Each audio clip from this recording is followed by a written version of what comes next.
Welcome back नाजरीन बात हो रही थी वक्त के हवाले से। हमने अपनी सफाई करनी है वक्त की टाइम वेस्टर्स से। उन तमाम ऐसी चीजों को हमने अपने अंदर से निकालना है जो हमारा वक्त जाया करती हैं। वक्त इतनी बड़ी नेमत है कि जिसका अंदाजा शायद आज तो हम ना लगा सकें, लेकिन कयामत वाले दिन हम इसका बखूबी अंदाजा लगा सकेंगे। लेकिन अफसोस कि उस वक्त बहुत देर हो चुकी भी होगी। वक्त आज हमारे हाथ में है। आज हम अपना जैसा आज होगा वैसे ही हमारा अंजाम होगा। आपने देखा होगा कि हमें जो नबी सल्लल्लाहु अलैहि वसल्लम की सीरत से जो हमें बातें मिलती हैं, उसमें हम थोड़ी सी रोशनी अगर डालें तो हमें पता चलेगा कि नबी सल्लल्लाहु अलैहि वसल्लम का वक्त किस तरह इस्तेमाल होता था। हमारे लिए मशअले राह तो नबी सल्लल्लाहु अलैहि वसल्लम की अपनी ही जिंदगी है। आप देखें कि नबी सल्लल्लाहु अलैहि वसल्लम के बारे में कहा जाता है कि आप वाहिद वो शख्स हैं जिसने अपने ब्रेन सेल्स जो हैं वो सबसे ज्यादा इस्तेमाल किए हैं। जो कुव्वत अल्लाह ताला ने हमारे जहन को दी है उसको इस्तेमाल करना भी एक बहुत बड़ा आर्ट है। हर कोई अपने जहन को उस पूरी मिकदार पर इस्तेमाल भी नहीं बाज़ौकात करता।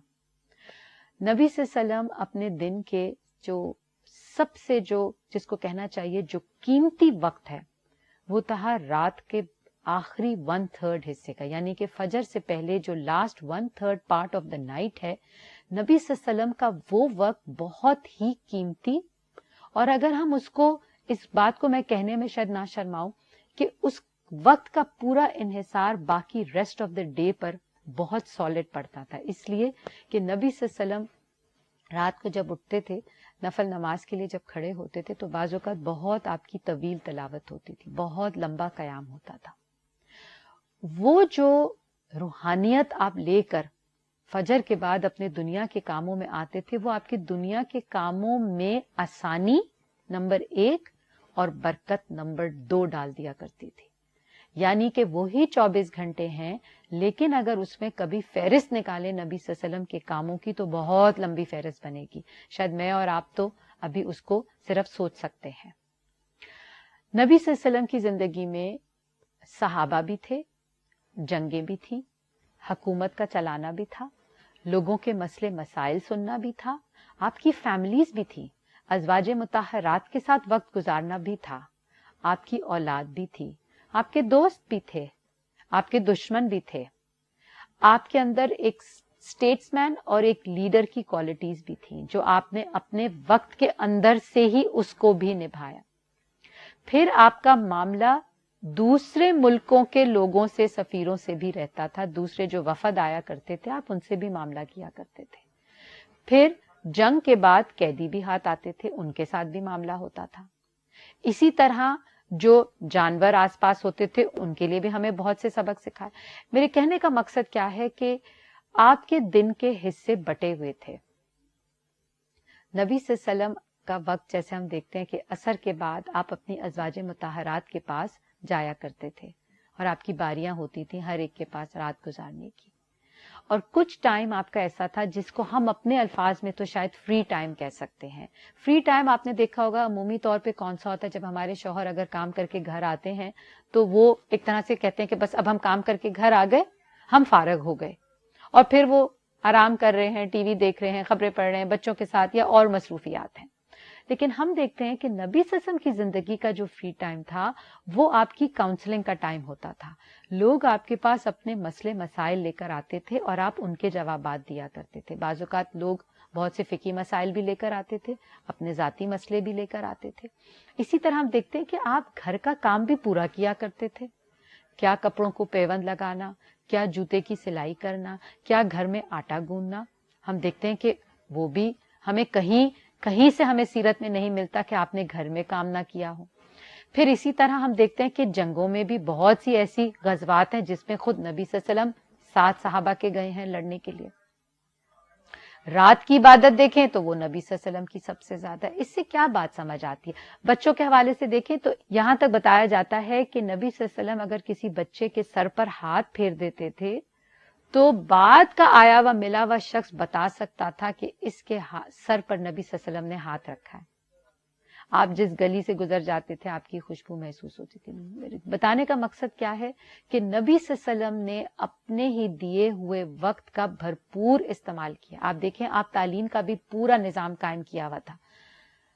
مسجد نبوی سب سے پہلے آپ نے تعمیر کی, جس کے اندر ایک باقاعدہ ہر قسم کی ایکٹیویٹی. اصحاب صفحہ مسجد نبوی میں ہی بیٹھے تھے جہاں آپ سے تعلیم انہوں نے کئی سال وہ لیا کرتے تھے. مدارس کا انتظام, حفاظ کا انتظام.